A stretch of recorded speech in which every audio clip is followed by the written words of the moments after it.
I am putting my extremely, profoundly disabled 7-year-old into a residential facility so I can forget he exists. I am not sorry. I cannot tell anyone this, even my therapist. Lambast me if you want her, and maybe I even deserve it. I only ask what you would do if you were in my situation. Not what you think people should do. What you would really do. I am a single mom of 2 boys, 12 and 7. My husband passed away 3 years ago in a work accident.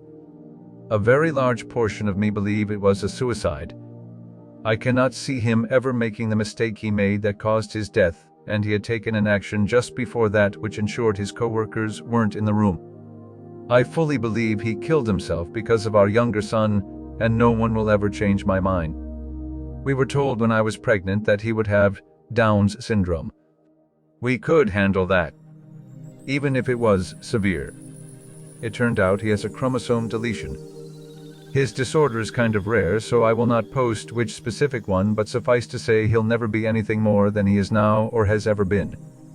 And what he is nothing.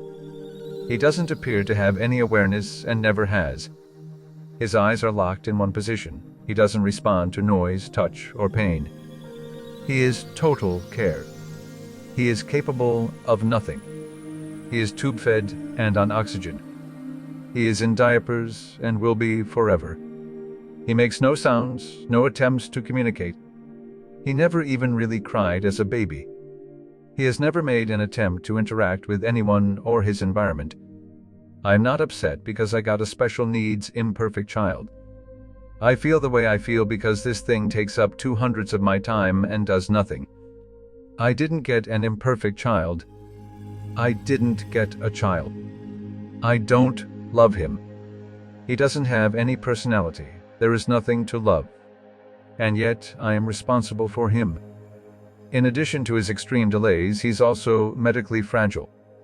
Respiratory crises, fecal impactions, his autonomic nervous system doesn't function properly, issues with his G-tube, infections, pressure sores, no matter what we put him on or how we position him. Our older son has suffered because his non-existent brother has colored everything in his life.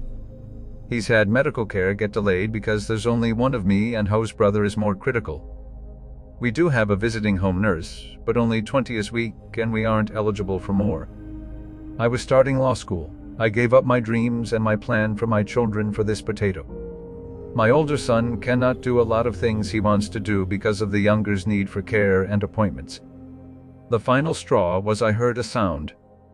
I went into younger son's room to check, thinking he had forgotten how to breathe again, and saw older son hitting him and screaming, "You are why I don't have a mother. You are why I don't have a mother. You are why I don't have a father. You are why I cannot have friends over. You are why I cannot be in sports. I didn't ask for you, and I hope you die." Instead of being horrified, I watched. And younger son just did. Not react. No signs of pain or fear or upset. No reaction at all. He breathes, but he is not alive.